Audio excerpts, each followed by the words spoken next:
Hello and welcome to SCAN's Community Connections. I'm your host, Tom Hayes, Director of Customer and Community Relations at New Jersey Natural Gas, and glad to be with all of you today.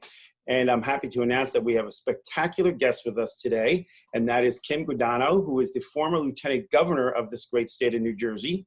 And she is now the CEO and President of Fulfill, formerly known as the Food Bank of Monmouth and Ocean Counties. So Kim, welcome. It's so great to see you back again.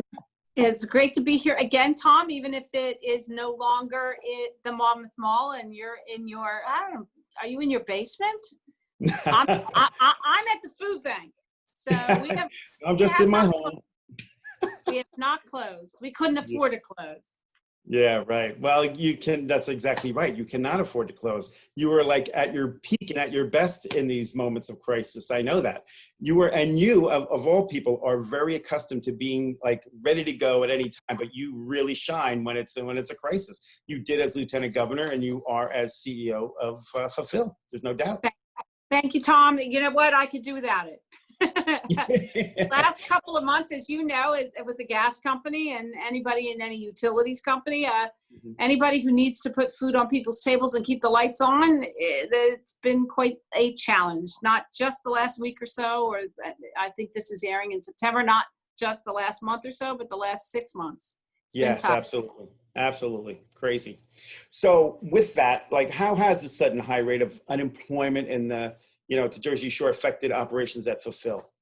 You know, we went from the shutdown on March 13th, literally over a weekend, we went from 0 to 60. We went from feeding no one, because all we really did was act as a distributor of food to pantries, to feeding everyone, because all of the pantries, all of the soup kitchens, they went down. All their volunteers were gone. All of the places where they worked were shut down.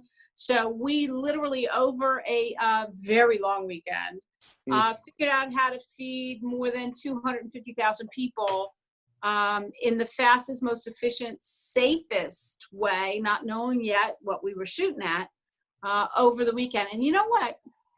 I've had a couple of neat jobs in my life, but let me tell you, every single person who works here at the food bank, and there's 56 of us in Monmouth and Ocean County, every single person came to work that following Monday morning. And I am so proud of those guys, because, there would be a lot of reasons to stay home. And they knew if they didn't get up, put on their pants, drive to work, there were going to be literally tens of thousands of people who were not going to eat that day and the following day. So I'm very, very proud of them, Tom. They're great. Yeah, no, yep. That's amazing. They are heroes. And, there's been many heroes during this whole crisis, but I don't think people realize just how critical that is. And again, obviously there's staff, there's volunteers involved, all kinds of folks. But, a lot of people, even though they're employed, had to step away or felt uncomfortable, whatever it might be. But, to take that charge and go right there. And that's, I'm not sure how you guys fared, but, not a lot of people had masks at the beginning, if you recall. And, issues, and everybody's sort of alarmed and worried, like who's got it, who doesn't. Nobody knew. There were no tests. There were it was really like, when you think of where we were then as opposed to where we are now, it was like, being in the Stone Age. Really, we didn't know what we were shooting at. Although I have to say, nobody here wanted any outsiders in, because usually we survive on volunteers. Of course. So I said, Tom, okay, you guys, it's all right. I don't mind that you don't want volunteers here, but I'll see you at 6 o'clock tomorrow morning. And I'll see you at 6 o'clock tomorrow morning until we get done. And we were doing on one of our busier days, 1,500 crisis boxes a day. So let's just say we let the volunteers in pretty soon after about a week of that. So, and that allowed us to keep up with the demand, the surge, which, by the way, I know things have opened up and I know some people have gone back to work, but here we're still at 45% more than we were doing before pandemic. Wow. So I was going to ask you if you've seen a drop or anything slowing down since the beginning, but that answers the question, I guess. Yeah. We are going to hit, I don't know whether to be proud of this or appalled by this, but we're going to hit 2 million more meals this week. And we're taping this in August. 2 million more meals now than we did same time last year, in addition to having our pantries now up and running. So that tells you the scope of the problem, the scope of the need at the Jersey Shore in Monmouth and Ocean County. It's not going anywhere fast. Right. That's incredible. I know. And I think most of us back in March thought, geez, by the summer, this is going to be done, or we'll all be back to normal, everything, whatever. And this is nothing we've ever seen in our lifetimes, right? Because Right. From Sandy was difficult, but it came and went. And yes, there were some people that were affected by it for the long term, and still probably are. We know that, but much smaller percentage than that. All of us are still, like, I'm still working from home. We're shooting this. You're at Fulfill. Robin's at home. I'm at home, but many of us are still at home and all that. We haven't gotten out there. And as you know, restaurants aren't in full gear. There's a lot of business people suffering. And all those employees. So thank goodness for Fulfill and all the great work you guys are doing. And I don't think anybody takes that lightly, although you probably don't hear it enough, how appreciative the community is. But, a lot of us really know and have been involved with your organization for many, many years, and just know the amount of work that goes into all this and how hard your employees are working. And they, again, rise to the occasion over and over again, which is They're great guys. I'll never forget, we had a conference call right after the government shut down, and I said, okay, thinking everybody had lived through Sandy, because I had lived through Sandy. Tom, you and I together at the gas company, we all lived through Sandy. And I thought maybe I'd get a positive response. I said, so everybody on the phone, tell me how many of you lived through Sandy? And it was dead silence. And I said, okay, buckle up, because here we go.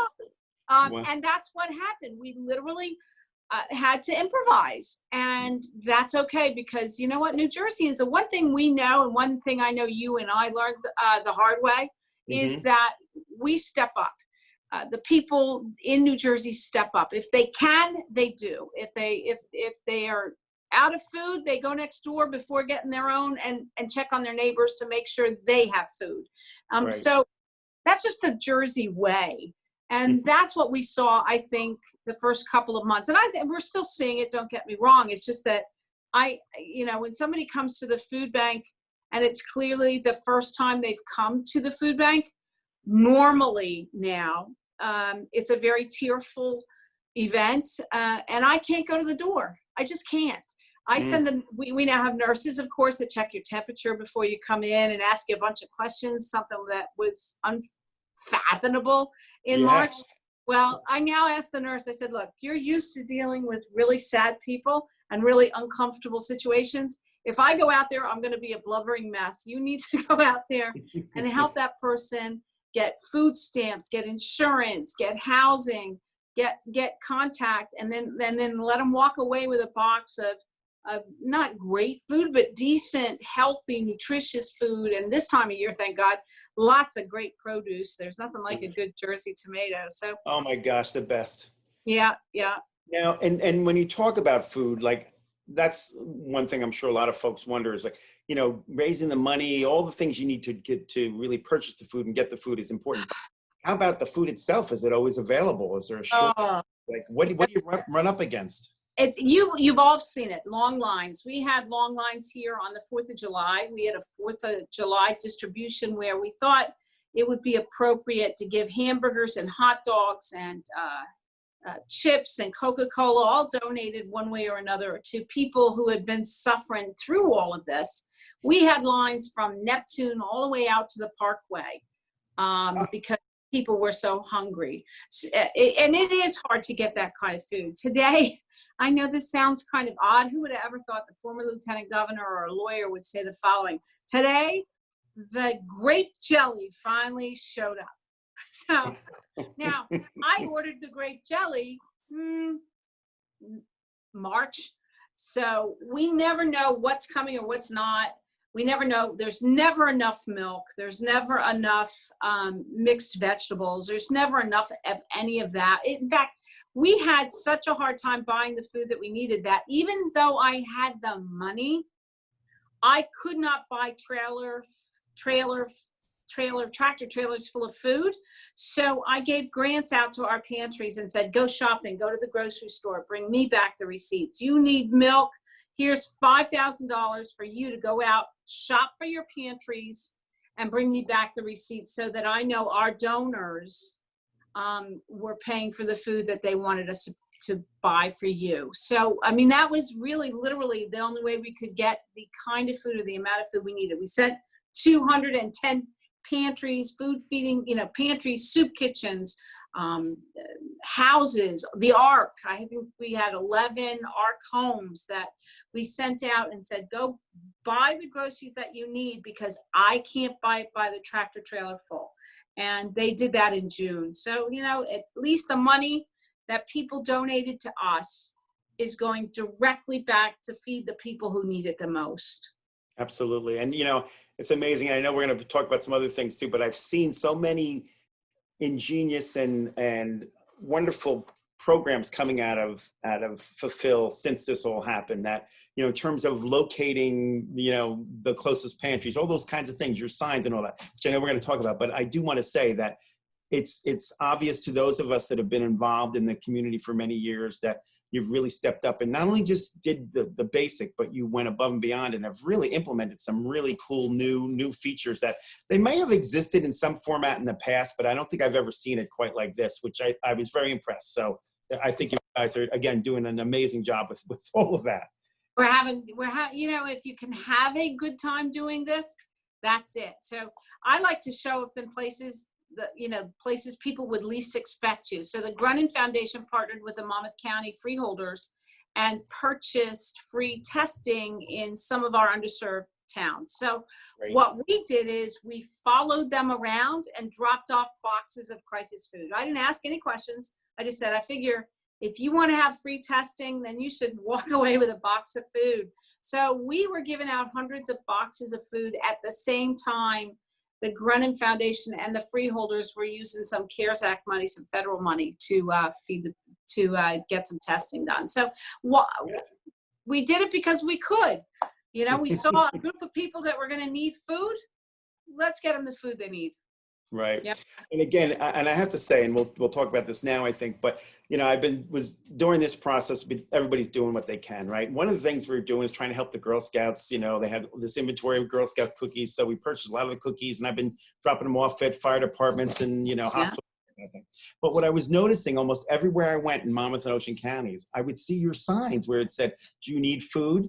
And you would say, "Contact," I think of like a number or either a phone number or the website. And then people could go and actually find the different things that they needed, Yep. So, which I think is amazing, right in their own neighborhoods, which I think. Yeah, you should be very proud because a former New Jersey Gas employee, Linda Kellner, searched across the country for something new and unique. And that was, she found a text system where you can text. I have the number on the floor here. It's 888-918-2729 and put in one word, find food, and it will ask you for your zip code. And then it will give you the closest pantries to where you live within a 10-mile radius. So you can call them, see if they're open.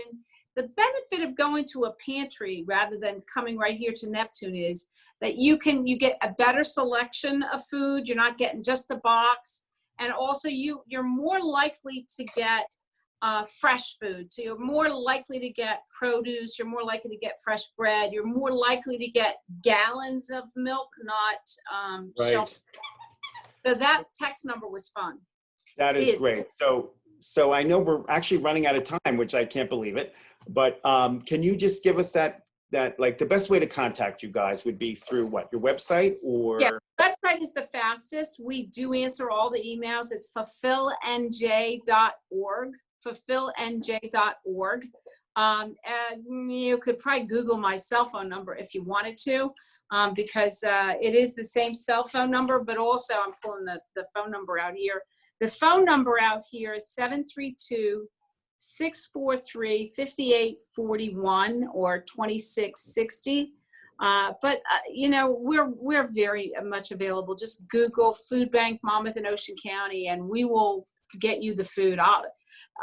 A social worker called the other day. I have a guy who's living in a hotel. He's starving to death. Can you get him some food? And I literally yelled around the corner and said, "Who's driving to Tom's River next week?" and or tomorrow, and they said somebody literally said I am, and they took boxes of food with them, because that's the kind of world we're living in now. Well, Kim, we appreciate your time. I'm sorry, I wish we had more time, but we've run out. And again, always a pleasure having you on board. You do an amazing job. Linda, tell Linda, we're still so proud of her and all the work she does with you. And that, again, lots of luck to your whole team. And thanks, Tom. Thanks, everybody. Thanks for having us. All right. Yeah. Talk And to you remember folks to donate to Fulfill, because they really need it and they put it to good work. And every dollar gets much more food through them than you would spend on your own. So keep up the great work, and thank you. We'll be right back after this short commercial break.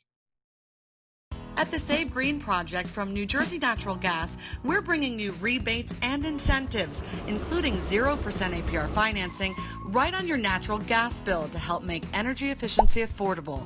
And with the possibility of no upfront costs and special incentives for moderate income customers, investing in equipment upgrades doesn't have to be out of reach. Go to SaveGreenProject.com for details on available rebates and incentives to help you upgrade to energy-efficient HVAC and water heating equipment. You could also be eligible for thousands of dollars in incentives for seal-up and insulation fixes. In the long run, you could be saving money on your energy bills too. Visit us at SaveGreenProject.com. That's SaveGreenProject.com.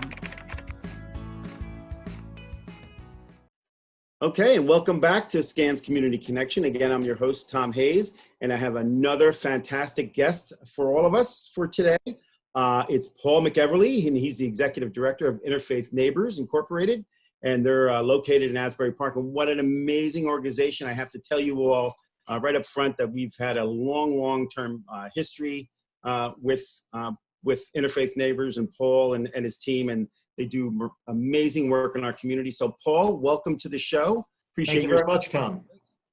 Very good. As I was saying, you guys do amazing work, and we're honored, like New Jersey Natural Gas, to work with you on a regular basis. And also here at SCAN, I know we work with you on some programs too. Yes. Again, great, work that you guys do. Please give our best to all of your team back there at Interfaith. Thanks, Tom. I will surely do that. Okay. So why don't you give us a brief description of Interfaith Neighbors, like your mission and where you operate, all those sorts of interesting tidbits. Okay. Well, thank you for those very kind words, Tom. Interfaith Neighbors, we're in our 32nd year as a community-based not-for-profit organization. Our service territory is all of Monmouth County. And we started as an agency to help families either recover from or stave off homelessness. 5 or 6 faith-based communities across the county came together, pooled their limited assets, created Interfaith Neighbors as an organization with the idea that they would help maybe 6 or 7 families a year. And we still do that. We help about 350 families a year with partial but direct rent subsidies. About 20 years ago, at the request of the county, we took over the senior meal program. So we pump out over 1,100 meals a day for seniors all across the county. We're also a licensed New Jersey home builder. We build affordable housing with great support from the New Jersey Natural Gas Company and others.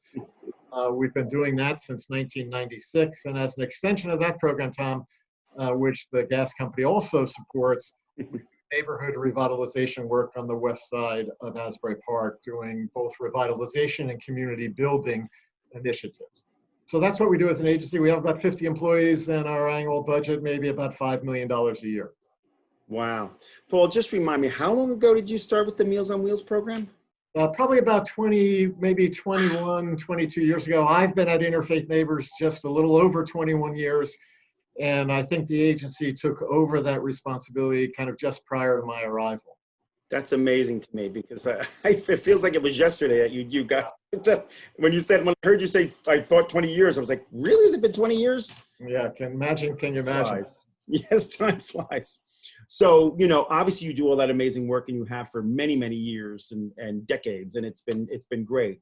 But, as we all know it, life has changed since mid-March, when COVID-19 came knocking at our door, and really, has affected your work as well as everybody's, right? But so, yes. Baseball is back, and albeit in a truncated way. If this was a 9-inning game, what inning are you in with respect to the pandemic, and how has it affected your operations and the people you serve? Well, if this were a baseball game, I would think, Tom, at this point, we're probably in the fourth or fifth inning, and it may be a game that goes to extra innings. I was going to ask you about extra innings. Yeah, it might very well. In many ways, Tom, we see the situation with respect to the pandemic as analogous to Sandy and post-Sandy, where post-Sandy, we really went through three phases. The immediate aftermath of the storm, when people didn't have power, and they were struggling basically with their managing their household. And then power came back, but people had damage to their homes, and it took a long time to recover. And in the pandemic, I think we also see three phases.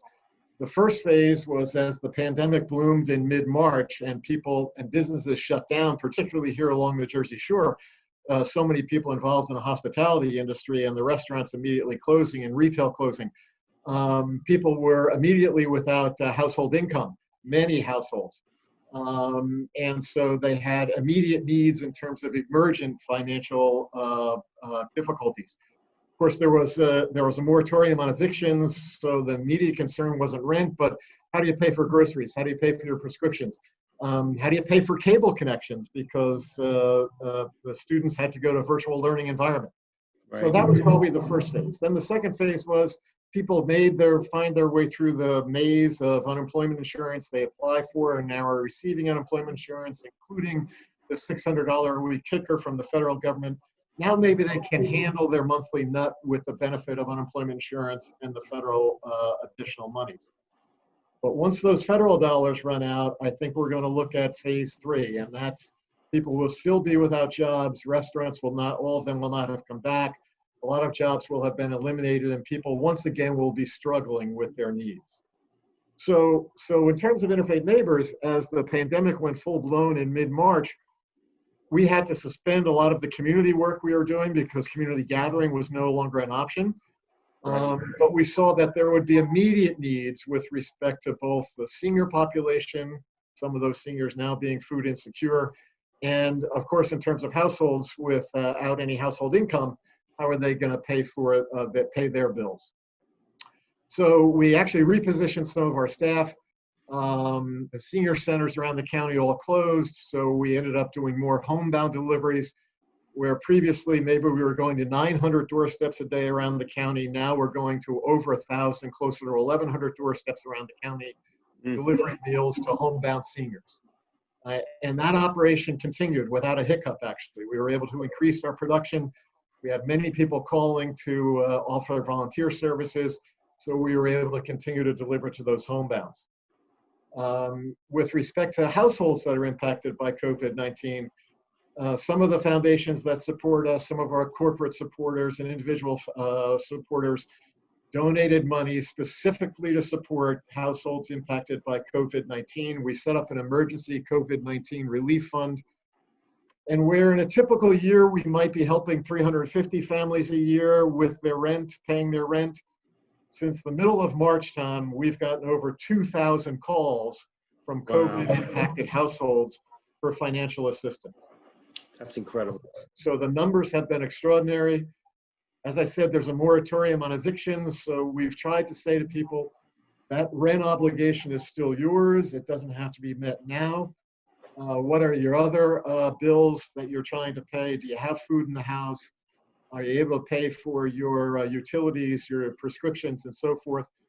So we've probably helped over 200 families and paid out over $200,000 in COVID emergency 19 relief funds since the middle of March.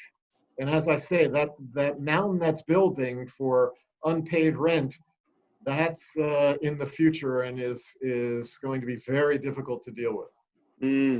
It's such a sad situation because, as we all talk about, the economy was doing pretty well, things were moving and, it's never perfect, but it was pretty good. Then March hit and, all heck broke loose. But, it's amazing that organizations like yourselves, Interfaith Neighbors, gets out there and comes up with ways to help folks with this specific situation. And, when you were talking about Sandy before, yes, it's similar to Sandy. However, like in Sandy, there were those unfortunate folks that were affected that were in specific areas that were like really flooded out. Yes. Right? Whereas Yes. the pandemic has affected all of us, whether it's by your job or, you know, a loss of job or loss of income, ability to go out anywhere, the ability to do anything, the ability to support your local businesses, all those traumatic things that were happened to all of us and continue to happen to all of us. You know, I would have thought at the time, maybe a couple of months and we'd be through this, but you know, here we are going, you know, we're going to be going probably, you know, through the end of the year and maybe further, trying to get back to some sort of whatever the new normal is. You know, I know we're not there yet, but, you know, at some point we're going to hopefully get back to some sort of normal. Well, But I think you're absolutely right, Tom. There is no one, I don't care what your situation is, who you may work for, if you're not working, if you're retired, no one is unaffected by this pandemic. And I Right. think the other thing that makes this different from Sandy was a storm. It blew through here and then left us. And Right, maybe you didn't have power for 2 weeks, but after Right. that, your power came back on. If right, your home was damaged, you had a longer recovery period. right. But once power came back, the general population basically was back in business. And that is not the case here Right. in this pandemic affected environment. Yeah. So just, you know, sort of going back to some of your long-standing programs, you know, Interfaith has been involved in the community revitalization efforts, certainly on the west side of Asbury Park and some other areas for decades. But, you know, and I know we've worked with you on some of that home ownership program stuff, which you guys do a great job, really, really well. But how have the pandemic and the various restrictions, you know, ordered by Governor Murphy really affected your community work? Well, that's a good question, Tom. You know, we had just started work in the field on a 20-unit new residential housing construction project on Springwood Mhm. Avenue here in Asbury Park. And we were in the throes of doing site work when the governor issued his executive order, which basically suspended all construction activity. So we had to put the red light on that. We were able to continue building out a two-family home here in Asbury Park that we call our Pathway to Home Ownership program. That project has now been completed. A Nice. certificate of occupancy has been issued, and we're looking forward to putting two families in that two-family home who are hopeful of becoming homeowners at some point. So some interruption in terms of the Parkview job on Springwood Avenue, but we were able to continue working on the other job site. I did stop by the Parkview site, by the way, and I saw the work is continuing and it looks Yeah, fantastic. we're back in business there now, which is a good thing. Yes. And you know, Paul, I want to be careful because I want to make sure before we run out of time that we give your website and all that so we can encourage our viewers who are interested to either donate to your wonderful work or may want to volunteer or may even need some of your services. So can you just give us your website real quick? Yes, simply interfaithneighbors.org. If you go to that website, there'll be a number of drop-down menus. Each drop-down menu covers a different area of our agency, whether it's affordable housing, rental and mortgage assistance, senior meal program. It's pretty easy to navigate, so I encourage anybody who has questions or want to find out what we're doing or maybe wants to volunteer or even better yet, make a donation, interfaithneighbors.org. Okay, great. We're out of time, Paul. So I really appreciate your information, your good work. Keep up the good work. Again, as I said at the beginning, thank all your wonderful team that the community loves you, the New Jersey Natural Gas loves you, and SCAN loves you. So, and keep up the good work, and we'll see you soon, hopefully. Thanks very much, Tommy. Much appreciated. All right. Now, thank you, everybody, for watching our Community Connections, and we look forward to seeing you the next time here at SCAN.